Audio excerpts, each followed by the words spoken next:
আসসালামু আলাইকুম শিক্ষার্থী, আশা করছি তোমরা ভালো আছো। দেখছো ব্যানারে আজকে আমরা টেন্স বিষয় নিয়ে কথা বলতে যাচ্ছি। চেষ্টা করব মাত্র 10 মিনিটে সহজভাবে উপস্থাপন করতে। এটা আমরা 4টা পর্বে শিখব, সহজ নিয়মে শিখব এবং 10 মিনিটের মধ্যে শিখবো ইনশাল্লাহ।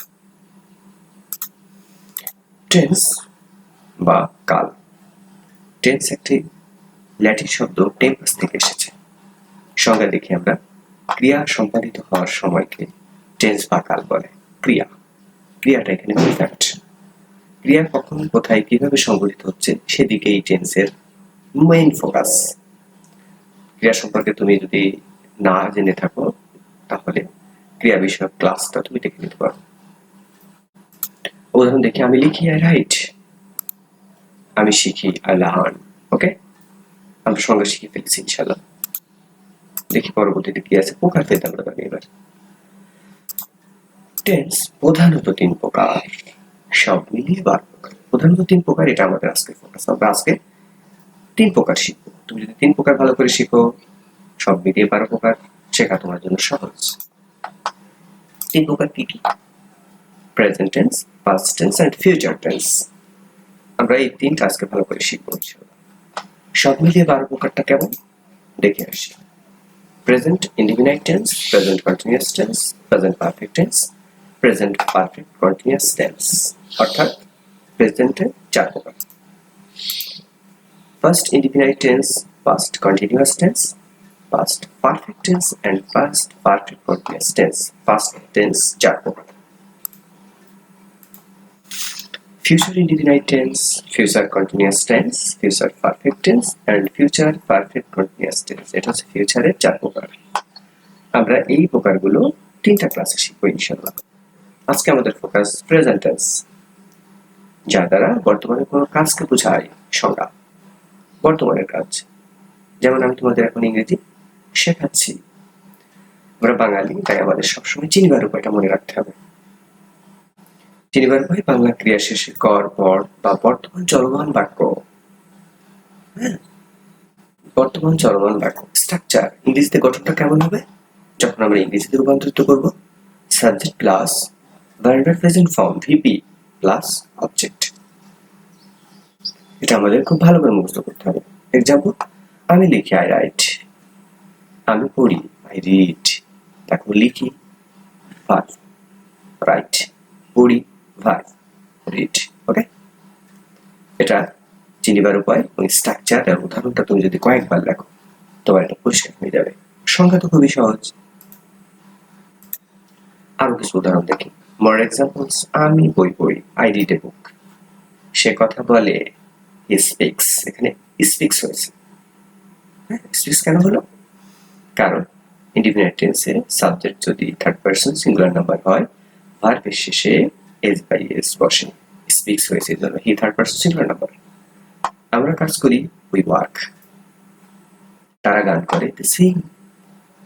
তুমি এগুলো লেখো, আরো কিছু নিজে থেকে চিন্তা করে চেষ্টা করো। এবার আমরা পাস্ট দেখবো, যা দ্বারা অতীতের কোনো কাজকে বোঝায়। এতক্ষণ আমরা বর্তমান নিয়েছিলাম, এবার অতীত। কিভাবে চিনবো? বাংলা ক্রিয়া শেষে ল, লে, লাম, ট, লে, তাম ইত্যাদি থাকে। বাংলা ক্রিয়া শেষে এই শব্দগুলো থাকবে। গঠন প্রণালী হবে কেমন? সাবজেক্ট প্লাস V2 ভার্বের পাস্ট ফর্ম প্লাস অবজেক্ট। আমি লিখলাম, আই রোট। হ্যাঁ, লিখলাম, দেখছো, লাম লাম।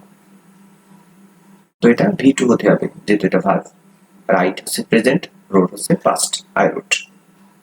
আমি পড়লাম, আই রিড। হ্যাঁ, পড়লাম, চেনা যাচ্ছে, লাম। ভার্বের পাস্ট ফর্ম প্রেজেন্ট এবং পার্টিসিপল ফর্ম একই, সুতরাং প্রেজেন্ট বসেছে। তুমি স্ট্রাকচার চিনিবার উপায় এবং এক্সাম্পল কয়েকবার লেখো, ভালো শিখে যাবে। অসম্ভব নয়। কিছু উদাহরণ দেখি। আমি বিদ্যালয়ে গেলাম, আই ওয়েন্ট টু স্কুল।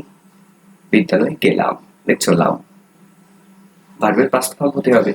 গো মানে যাওয়া, ওয়েন্ট হচ্ছে past form, I went to school. তারা বাজারে গেল, go past form went, they went to market. সে চা পান করলো, he drank tea. Drink present form, drank past form, দেখছো, করলো। ভার্বের পাস্ট ফর্ম। তুমি একটু খেয়াল করো, কয়েকবার লেখো, পাস্ট টেন্স ক্লিয়ার হয়ে যাবে। এবার আমাদের ফিউচার টেন্স নিয়ে, যা দ্বারা ভবিষ্যতের কোনো কাজকে বোঝায়। ভবিষ্যৎ, ভবিষ্যৎ, ভবিষ্যৎ আমরা ইংরেজি শিখে ফেলবো ইনশাআল্লাহ। চিনিবার পাই কি হবে? বাংলা ক্রিয়া শেষে ব, বে, বা ইত্যাদি থাকে। বাংলা ক্রিয়া শেষে এইগুলো থাকবে। হ্যাঁ, গঠন প্রণালী subject plus shall will plus VP plus object. Shall will আনতে হবে।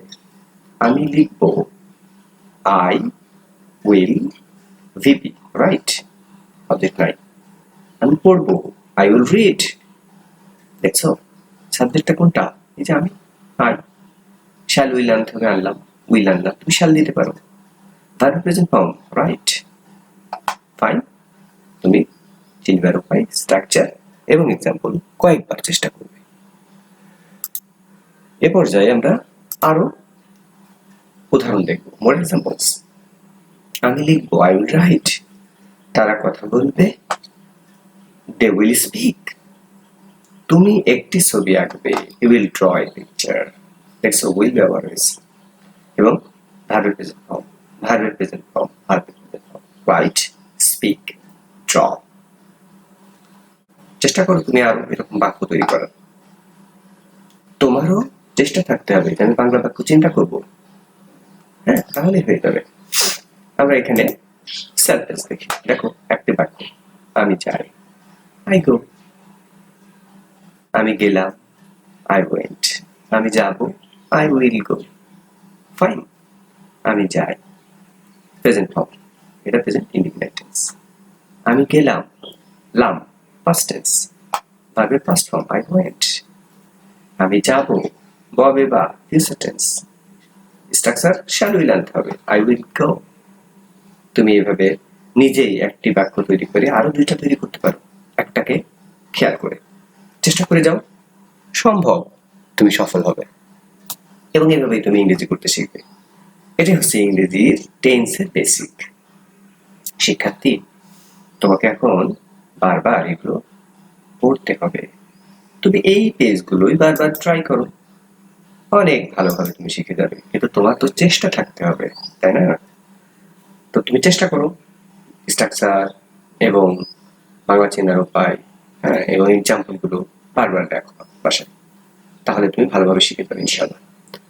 তো আমরা এর ক্লাসের আজকের ক্লাসের শেষ পর্যায়ে চলে এসেছি। আমরা 10 মিনিটের আগে কিন্তু আমাদের ক্লাস শেষ হয়ে যাচ্ছে, 8 মিনিট চলতেছে। পরবর্তী অংশে আমরা প্রেজেন্ট টেন্স ডিটেলস শিখব। পরবর্তীতে আমাদের শেখার বিষয় হবে প্রেজেন্ট টেন্সের ডিটেলস, দ্যাট মিন্স প্রেজেন্টের যে চারটা, এটা আমরা শিখব। তো আজকে ক্লাস থেকে বিদায় নিচ্ছি। তোমাদের সকলকেই ধন্যবাদ। নিজে নিজে বারবার চেষ্টা করো, কয়েকবার এটা দেখো, খাতায় দেখো, বিশ্বাস তুমি শিখে যাবে। একবার টেন্স শিখলে ইংরেজি সহজ হয়ে যায়। হ্যাঁ, তুমি এখন যে ক্লাসেই পড়ো, অতীতে তুমি শেখোনি, এখন ভালো করে শেখো, ইনশাল্লাহ সলভ হয়ে যাবে। তো তোমাদেরকে এটা বারবার দেখার জন্য এবং শেখার জন্য আহ্বান রেখে আজকের মতো এখানে বিদায় নিচ্ছি।